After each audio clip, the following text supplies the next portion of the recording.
હું અમદાવાદથી આવી છું. હું એક ફેશન શો ઇવેન્ટ ઓર્ગેનાઇઝર છું અને એવોર્ડ શો ને બધું કરું છું. Thank you so much Natwar સાધુ સર, તમે મને અહીંયા બોલાવી એના માટે, અને thank you so much sir. તો હું આ વિશ્વાસ સ્પાઇસ કંપનીમાં જોઈન થઈ છું. તો હું વર્ક કેવી રીતે કરું છું એ તમને બતાવું છું કે હું મારી રીતે કેવી રીતે વર્ક કરું છું. તો તમારે આમાં જો આગળ વર્ક કરવું હોય તો 4 વસ્તુ યાદ રાખજો. કઈ 4 વસ્તુ? પહેલું તો તમારું ગોલ બનાવજો. ગોલ શું છે કે તમારે શું જોઈએ છે.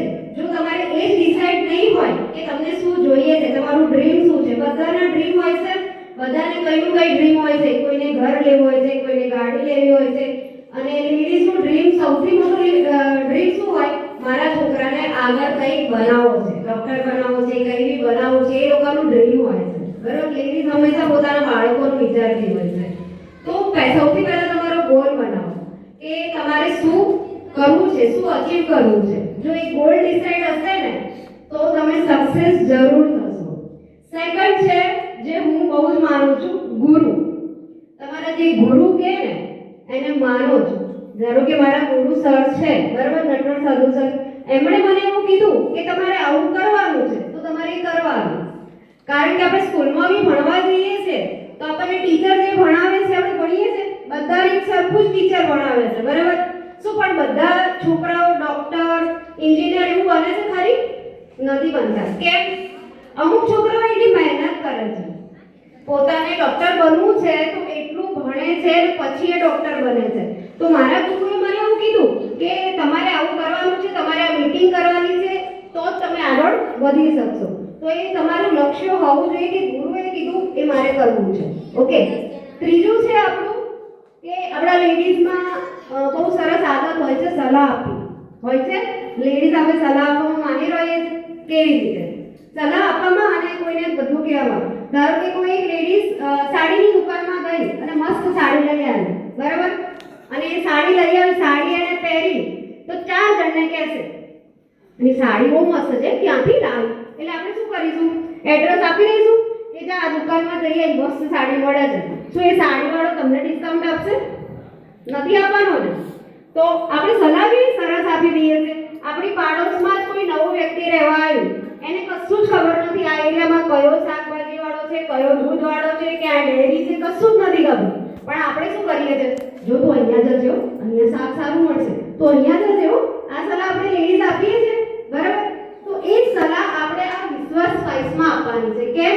આપણે જે બી મરચું, હળદર પાવડર, ટૂથપેસ્ટ, જે બી સવારમાં ઉઠી એટલે આપણે સૌથી પહેલી શેની જરૂર પડે? ટૂથપેસ્ટની, બરાબર. તો આપણે જે બી યુઝ કરીએ છીએ એ લોકોને કહેવાનું છે કે ભાઈ આ વસ્તુ તમે યુઝ કરો, સૌથી બેસ્ટ વસ્તુ છે. તો આ કહેવાય સલાહ, બરાબર. અને બીજું ચોથું છે કોન્ટેક્ટ.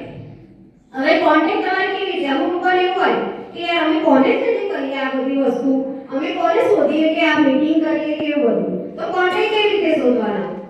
બધાના ઘરમાં ફેમિલી હોય, તમારું ધારો કે મેરેજ થઈ ગયા તો સાસરી પક્ષવાળા અને પિયર પક્ષવાળા બંને હોય, બરાબર.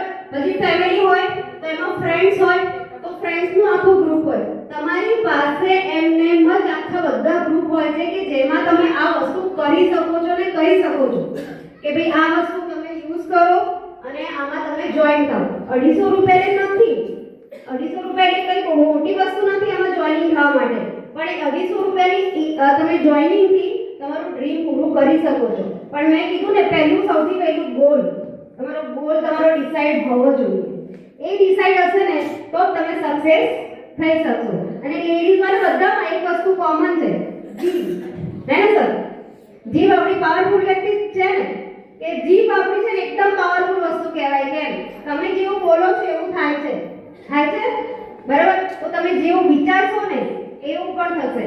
તમે એવું વિચારશો કે ભાઈ આ બધા જ લોકો મને લાવ કરે છે, બધા લોકો લવ કરશે, પણ એમ વિચારશો કે હેઠ આ બધા યાર કેવી નજરથી જોવે છે, કેવું છે, તો તમને એવું જ થશે, બરાબર. પણ તમે એવું વિચારશો બિઝનેસમાં કે મારે આ બિઝનેસમાં સફળ થવું છે, તો તમને સફળ થવામાં કોઈ જ નહીં રોકી શકે. ઓકે? તો બિઝનેસ કરવા માટે આ 4 વસ્તુ પ્લીઝ યાદ રાખજો, તો સક્સેસ જરૂર થશે. Thank you sir.